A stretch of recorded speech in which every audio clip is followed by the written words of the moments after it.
People thought I was crazy when I discontinued this bestseller a couple of years ago, but I knew we could make it better, and the replacement launches on Tuesday. But let's go back to the beginning. The year is 2020, I think, and our goal is to design the most functional and most beautiful smash tray you have ever seen. So we started with a list of functional requirements from you all. Fits nicely in the hand.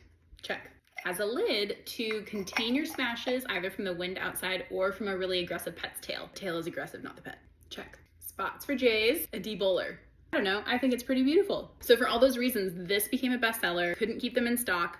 However, about half the trays we made were ending up in either our seconds pile or our repurposed pile, like weren't even functional at all, for two reasons. We cast the shape as basically a sphere and then would cut the lid opening, which means that this lip is like a little bit sharp. When we fired them like this and then would try to separate the lid, we ended up with a lot of really jagged edges. We also would attach this debowler separately. Such a hard time getting them to attach without cracks forming in this area right here. And we spent probably like a year or two troubleshooting these problems and just never could overcome those issues with consistency. From a user's perspective, I didn't love how small these spots were for J's.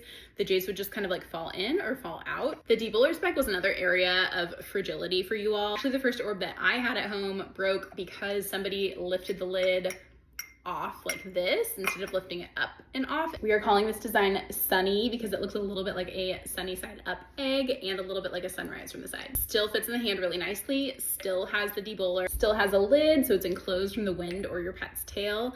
The areas for joints are a lot longer. These have been so successful for us in production. Like I think we might have one that's gone to seconds and it's just because something fell into it in the kiln. It's even quicker for us to make. It looks even more professional and beautiful sitting on a shelf. Yes, we could make it with a pearl finish if you'd prefer. I'm just really happy with it. I hope you are too. It launches on Tuesday at 2.